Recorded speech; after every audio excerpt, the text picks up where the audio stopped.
নমস্কার দাদা বৌদি রান্নাঘরে একটা নতুন চাটের রেসিপি নিয়ে এসেছি দিবানা চাট। চলুন দেখে নিন কিভাবে আমরা দিবানা চাট বানাচ্ছি। তো দেখুন আমাদের দিবানা চাটটা কতটা সফট, খেতে কতটা টেস্টি হবে সেটা আপনারা বুঝতেই পারছেন। দেখুন, তো চলুন বানানো যাক। পেটিস বানানোর জন্য আলুটাকে ম্যাশ করে নিয়েছি, 1 চামচ কর্নফ্লাওয়ার ঢেলে দেবো, কিছু ধনেপাতা চপ ঢেলে দিচ্ছি, অল্প পেঁয়াজ কুচি ঢেলে দেবো, পরিমাণ মতন সল্ট দেবো। ফের এটাকে আমরা ভালো করে মিক্স করে প্যাটিস বানিয়ে নেবো। দেখুন এরকম মিক্স করে আমরা ছোট গুলি করে নিয়েছি। আপনারা যেরকম বড় করবেন করতে পারেন। তো এটাকে আপনারা এরকম করে পেস্ট করে নেবো, সবগুলোকে পেস্ট করে নেবেন, এরকম এরকম পেস্ট করে নেবেন। সব পেস্ট করে আপনারা বাইরেটা পুরো কর্নফ্লাওয়ার লাগিয়ে নেবেন হালকা। দেখুন আমি লাগিয়ে নিই, পুরো এইভাবে লাগিয়ে নেবেন, হালকা লাগাতে হবে, বেশি না। আমাদের প্যাটিস গুলো রেডি হয়ে গেছে। এরপরে আমরা তাওয়াতে ভেজে নেবো। আমরা প্যাটিস গুলো ভাজার জন্য একটা তাওয়া নিয়ে নিয়েছি। এর ভিতরে আপনারা ঘি দিয়েও ভাজতে পারেন, তেল দিয়েও ভাজতে পারেন। আমরা ঘি দিয়ে ভাজছি এটাকে। তো প্যাটিস গুলো ঢেলে দিচ্ছি। এইভাবে আপনারা প্যাটিস গুলোকে ভেজে নেবেন। দেখুন প্যাটিস গুলোকে এরকম কালার করে ভেজে নেবেন। দেখুন কত সুন্দর লাগছে।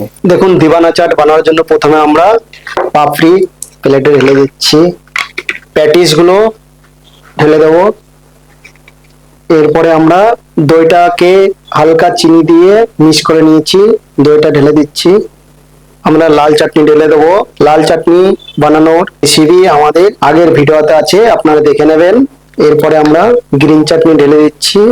গ্রিন চাটনি বানানোর ভিডিও আমাদের আগে দেখবেন ঢালা আছে, দেখে নেবেন আপনারা। এরপরে কিছু পেঁয়াজ কুচি ঢেলে দেবো, কিছু শসা কুচি ঢেলে দেবো, কিছু ধনে পাতা ঢেলে দিচ্ছি, কিছু সেও লাইলন সেও ঢেলে দিচ্ছি, আপনারা মার্কেটে কিনতে পেয়ে যাবেন। এরপরে ফুচকা আমরা ঢেলে দিচ্ছি। আবার একটু গ্রিন চাটনি উপরে আমরা ঢেলে দিচ্ছি, একটু লাল চাটনি ঢালছি,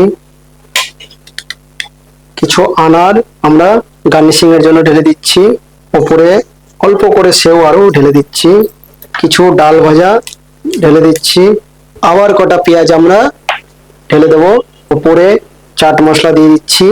চাট মশলাটা বন্ধুরা অবশ্যই দেবেন, চাটের চাট মশলায় মেন। জিরা পাউডার ঢেলে দিচ্ছি, আবার কটা আনার ঢেলে দেবো আমরা। আমাদের দিবানা চাট কমপ্লিট। আপনারা এইভাবে বাড়িতে বানিয়ে খেয়ে দেখবেন, আপনাদের অতি অবশ্যই ভালো লাগবে। ভালো লাগলে চ্যানেলটাকে লাইক শেয়ার সাবস্ক্রাইব করবেন, এতে আমাদের আরো উৎসাহ হয় ভিডিও বানানোর।